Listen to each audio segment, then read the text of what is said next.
ব্রাহ্মণবাড়িয়ার আশুগঞ্জ উপজেলার শুটকি পল্লী বলে খ্যাত লালপুরে চলছে শুটকি তৈরির ধুম।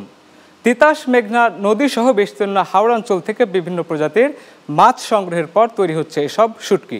এ কাজের সঙ্গে জড়িতরা জানান উৎপাদন ব্যয় বাড়ায় কমছে লাভের পরিমাণ। এদিকে মৎস্য বিভাগ জানিয়েছে চলতি মৌসুমে জেলায় প্রায় ১৪০০ টন শুটকি উৎপাদিত হবে, যার বাজার মূল্য প্রায় ৪৫ কোটি টাকা। বিস্তারিত থাকছে প্রতিবেদনে। দেশে মিঠা পানির শুটকির একটি বড় অংশ ব্রাহ্মণবাড়িয়ায় তৈরি হয়। বর্তমানে জেলার নাসিরনগর ও আশুগঞ্জ উপজেলার শতাধিক মাচায় চলছে শুটকি প্রক্রিয়াকরণের কাজ।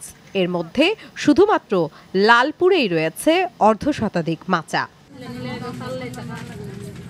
মেঘনা তিতাস নদীসহ বিস্তীর্ণ হাওর অঞ্চল থেকে সংগৃহীত বিভিন্ন মাছ প্রক্রিয়াকরণের মাধ্যমে তৈরি হচ্ছে পুঁটি, শোল, বোয়াল সহ নানা জাতের শুটকি। এসব নিয়ে ব্যস্ত সময় পার করছেন হাজারো শ্রমিক।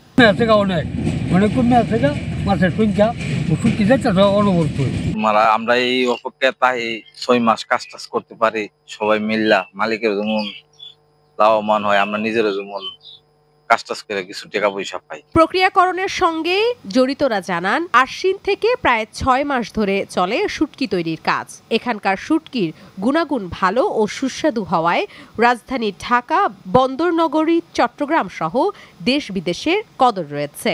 কুমিল্লা আছে, নরসিংদী আছে, ঢাকা গাজীপুর ডিস্ট্রিক্ট থেকে শহরে মাল যায়।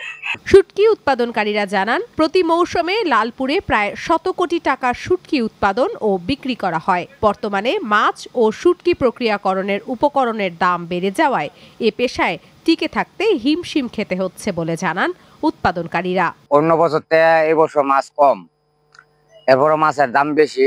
মৎস্য অফিস জানিয়েছে নিরাপদ শুটকি উৎপাদনের জড়িতদের প্রয়োজনীয় প্রশিক্ষণ ও উপকরণ দেয়া হয়েছে। জানান চলতি মৌসুমে জেলার প্রায় ৪৫ কোটি টাকার শুটকি উৎপাদন হবে। এখানকার শুটকিগুলোতে কোনো রকমের বালাইনাশক বা কেমিক্যাল ব্যবহার করা হয় না, ফলে এর মান এবং স্বাদে অসাধারণ। নিরাপদ মানসম্মত শুটকি উৎপাদনের জন্য আমরা উৎপাদনকারীদেরকে প্রশিক্ষণ এবং উপকরণগুলো বিতরণ করেছি।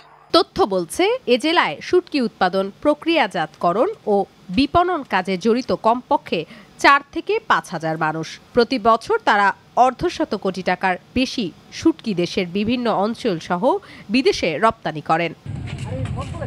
নামির আহমেদ, নিউজ ডেস্ক, চ্যানেল ৯।